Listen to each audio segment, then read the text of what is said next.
One of them is the Gettysburg Address. Any guess what the second one is? Second inaugural? Yes, the second inaugural. Both very short and both remarkable, and we'll be looking at both of them. So Lincoln is there, sitting there in statue by Daniel Chester French, who also made the statue of John Harvard, and also made the Minuteman statue out in Concord at Old North Bridge. Lincoln is sitting there with these flanked by these two texts. This is the setting. What else is the setting of this address? It's important to know. What is the context of this address? Like a march on Washington. Yes, it's a huge march on Washington. There are hundreds of thousands of people there. Many of them have come from the south. Some of them have come from the north by the busload. Hundreds of thousands of people. The first massed public march of dissent broadcast on television live, as far as I know. And one could say, to some degree, although there had been previous marches, certainly in the United States, of protest, but to some degree, sort of the godparent of all the subsequent various kinds of marches that have occurred in the United States as matters of political or dissenting statement. So this is quite remarkable. But it's also remarkable to know that John Kennedy, who was president then, was worried about something. What might he be worried about if a civil rights leader was going to speak there? He was worried about violence. Yes, he was. And the speech was, he was worried about violence. The speech is given under the auspices of, who do you think controls the Lincoln Memorial? What government agency would? Park Service? Yeah, the National Park Service, because it's the Department of the Interior. But because of this threat of violence, or thought that it might occur, the National Park Service was ready to pull the plug on the speech at any time. They were right there, ready to yank it. That shows you what the stakes of this speech actually were. Various expressions, the chips are down, it's very tense, don't know what's going to happen. He mentions the Emancipation Proclamation right at the beginning of the speech. Let's look at the address. I am happy to join with you today in what will go down in history as the greatest demonstration for freedom in the history of our nation. I would suggest that's the introduction. That's it. Period. Right there. How many sentences is it? It's a single sentence. Don't forget that when you're thinking about introductions. Sometimes short and sweet is really the best. Occasionally not, but is Martin Luther King Jr. well known to this audience? Sure. Does he have to introduce himself? No. This introduction is pro forma, but it's very polite, it's very direct, it's absolutely sufficient. Then we begin, and I mentioned this before, what this 50 years ago suggests to you. Might suggest a couple different things, but in terms of rhetorical principles and organization of an address, what does it suggest to you? Vinny? It does. First of all, it's an echo of the Lincoln speech at Gettysburg 7 years ago. So that's a, it's an echo that says maybe it's obvious, but it's an interesting echo. In part, it's not just a verbal echo, because what is he invoking? He's invoking the spirit of that Gettysburg Address. So there's an invocation. It's an illusion that has some force behind it. But it's also the beginning of the narratio, because it's a date, it's a time, it's a span. And so he's saying 50 years ago, a great American in whose symbolic shadow we stand today. This is the place. The place of this speech is important. The Emancipation Proclamation. I had a little book with pages 3, and every page spell liberty. All my trials, Lord, soon be over. The Emancipation Proclamation was that one stroke which he is referring to. So he is invoking Lincoln right there. Then he says it came as a joyous daybreak to end the long night of their captivity. But 100 years later, What's 5 score? 100, yeah, score is 20. So 100 years later, the Negro still is not free. Very simple monosyllabic language. 100 years later, the life of the Negro is still sadly crippled. 100 years later, the Negro lives on a lonely island of poverty. 100 years later, the Negro is still languishing in the corners of American society. New paragraph, shift. Shift to what personal pronoun? We. First person plural. Who does he mean here by we? Everyone there with him. Yeah, I think absolutely everyone. What was the crowd estimate? 250,000? Something like that. Do take a look at a film of this. So you have 250,000 people about there. And King is saying, so we have come here today to dramatize a shameful condition. We have come to cash a check. The Declaration of Independence was a promissory note. This was a promissory note. But America has given the Negro people a bad check marked insufficient funds. Now, do you remember this theme in Douglas? The economic theme? How did Douglas talk about that? Do you recall? He made a specific reference to it. Was it the silver, gold, and Yeah, things change. changing, like Certain people interest like money? only certain kind of change, gold, silver, copper. This theme, and how did Du Bois begin his address? What did he say had happened? What was the verb he used? Steal, yeah, stolen, steal. How do you get across to people that they should have something that they don't have because other people won't let them have it? Well, it's a form of theft. But rather than say theft, he calls it a bad check, marked insufficient funds. Now, this part of the address is often not regarded or played or clipped or anything. But King is keeping in the tradition, and it is a tradition, that Douglas and others began. And when King was later in his career, what did King call for to happen in the United States? And it met with a somewhat mixed reaction. Pardon?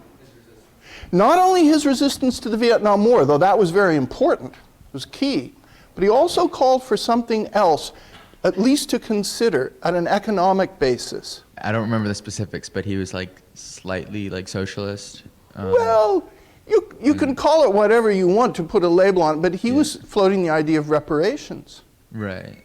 Oh. He was suggesting that there had been such economic injustice done that one should really take that into account in a proactive way. That was later in King's career. So he says, it's obvious today that America has defaulted on this promissory note. Does he need to present evidence of this? He doesn't particularly present evidence of it. The whole march is a protest. What had been occurring in the South? There are many things that had been occurring. What are some of them? Lynchings, violence, KKK, but I mean, I think it was titled the March for Jobs, so it was a labor movement. Yeah, it was labor, it was segregation. There were many things. King does not here stop to present evidence. He simply puts it as a case that in the great vaults of opportunity of this nation have essentially been closed to many people. So we have come to cash this check, a check that will give us upon demand. Now that phrase upon demand comes from what? It comes from finance. It means if you have a bearer bond or a check and you present it, no matter who you are, the person has to pay it to you. That's what a bearer bond is. You have to receive it right away. That's why people put them in their safety deposit boxes if they have a bearer bond, because anybody could take it and go demand payment. And at that time, a piece of currency was still essentially a bearer bond because it said the US government will pay to the bearer on demand the sum in silver of $20. They've taken that off of bills now because we're not on any kind of a standard of silver or gold or anything else. But that's essentially what he's saying. And what better place to come to than to Washington, D.C.? King elsewhere talks about the fierce urgency of now. So in his narration, he is now coming to this hollowed spot. Hollowed is also an echo of?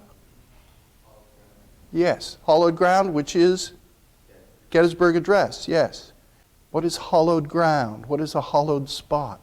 So it's like sacred or Yes, made sacred, made holy in some way. And this is not a call to a particular religious faith. This is a call to a secular sense of faith in what the country stands for, to remind America of the fierce urgency of now.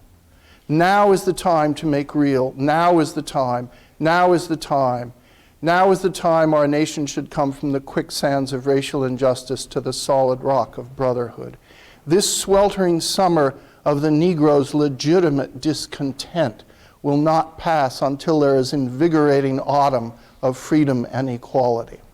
Does anyone recognize an echo in sweltering summer of the Negro's legitimate discontent? This is a Jeopardy question. A daily double Jeopardy question. Lots of points. Anna? Richard III. Now is the summer, now is the winter of our discontent made glorious summer by this son of York. This is an allusion to Shakespeare that is very quietly made. You're not supposed to notice it particularly, but there it is. He had to have read Shakespeare to know this, to put this way. Had to have. And Richard III is a political play if there ever was one. So, 1963 is not an end but a beginning. Here we are back in the narration. There is one thing that I must say to my people. Now the address shifts. It's not we anymore. Who is my people? Yeah, I think it's African American individuals. I think that's true. Although one could also say it's anyone who supports the cause, but I think that's correct. He's really making an address to those people who have come, and he says we must not allow our creative protest to degenerate into physical violence. Now, we saw this in Douglass, we saw this in Du Bois. This was a big theme, of course, for Booker T. Washington, but almost every one of these leaders have said this. Were there some black leaders at this time who were calling for a different form of action other than nonviolent direct action? Yes, there were. There were. So King says we must meet physical force with soul force. Had physical force been used against demonstrators for civil rights? Sure, it had been.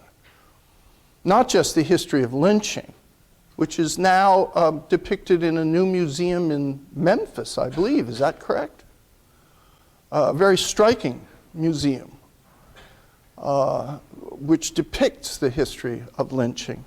But just physical force of the dogs let loose on demonstrators, the high-pressure fire hoses that broke people's bones when they were turned on them, the really vicious kind of violence that Bull Connor and others used to suppress, let alone some of the more private violence that was not at the hands of the authorities, but at the hands of individuals. The marvelous new militancy which has engulfed the Negro community must not lead us to a distrust of all white people, and so on. Then farther down, and he says, you have been the veterans of creative suffering. This is a very special call. The phrase creative suffering is a leap. It's an invention. It's not something we would use in a common idiom. To think of suffering as being creative, to say that unearned suffering is redemptive, this is a dramatic and unusual thing. If you've been suffering, really suffering, deprivation, physical pain, disappointment, discrimination, and someone tells you that that which is not merited is redemptive, what does that mean? That's asking a lot, isn't it? To say that this is somehow redemptive? Cool. I think it alludes to Crest last week. Well, Well, it can, yes, it could allude to Christ, but he doesn't mention that directly. But I think it's also just kind of like the fact that the suffering, like they don't become bitter from the suffering, they just become like more like determined to be like nonviolent and yes, and just they know their cause is right. Yes, I mean that's part of this because the whole movement is based on not just nonviolence, but let's remember nonviolent direct action. And it's a whole package, not just nonviolence, nonviolence direct action. You'll come across this when you look at the letter from Birmingham jail, which I've asked you to read. Now, I'm not going to talk about that today because you're going to talk about that in section next week. Because I've asked you also to read 2 analyses of that, which are in the classical rhetoric for the modern student. That letter from Birmingham jail is really a masterpiece, and it deserves some real analysis. It's very well put together in terms of the arrangement of its argument and in terms of its style.